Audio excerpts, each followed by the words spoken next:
Hello guys, வாங்க இப்போ வாழைக்காய் கருவாட்டு வறுவல் எப்படி செய்கிறதுன்னு பார்க்கலாம்.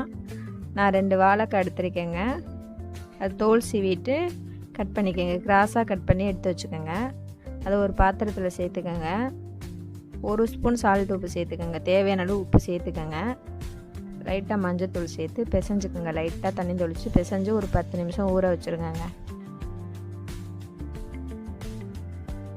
இது நம்ம எண்ணெயில் பொரிச்சு எடுக்கணும். அடுப்பில் கடாய் வச்சுக்கோங்க. அது பொரிச்சு அள்ளுற அளவுக்கு எண்ணெய் சேர்த்துக்குங்க.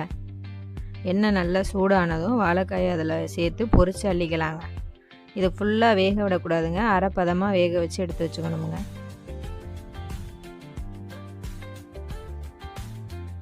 நல்லா கிளறி விட்டு அரைப்பதமாக வந்தோடனே அள்ளிடுங்க.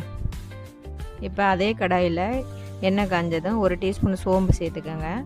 2 பெரிய வெங்காயம் நைஸாக கட் பண்ணியிருக்கேங்க. அதை சேர்த்துக்கிட்டு நல்லா கிளறி விடுங்க, வதங்கட்டும். 1 டீஸ்பூன் இஞ்சி பூண்டு பேஸ்ட்டு சேர்த்து நல்லா வதக்கி விடுங்க. 2 கொத்து கருவேப்பிலை உரி சேர்த்துக்கோங்க. சேர்த்து நல்லா வதக்கிக்கோங்க. நல்லா வதங்கட்டுங்க. நான் 2 தக்காளி பழம் எடுத்து நறுக்கி வச்சுருக்கேங்க. சின்ன தக்காளி தான். அதையும் இப்போ அதில் சேர்த்து நல்லா கிளறி விடுங்க. உப்பு வதங்குறதுக்கு கொஞ்சம் உப்பு சேர்த்து லைட்டாக மஞ்சத்தூள் சேர்த்து வதக்கி விடலாங்க. நம்ம வாழைக்காய் ஏற்கனவே பொரிச்சு அள்ளி வச்சுருக்கோம்ல, அந்த வாழைக்காயில் உப்பு சேர்த்துருக்கோம். அதனால் லைட்டாக சேர்த்தா போதுங்க.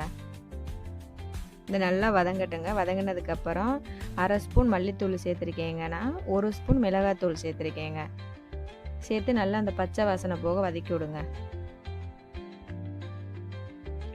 இப்போ நம்ம பொரிச்சு வச்சுருக்க வாழைக்காயை சேர்த்து நல்லா வதக்கி விடலாங்க. மசாலா தண்ணியெல்லாம் செய்யக்கூடாது. மசாலா நல்லா அந்த வாழைக்காயில் சேர்கிற அளவுக்கு நல்லா கிளறி விடுங்க.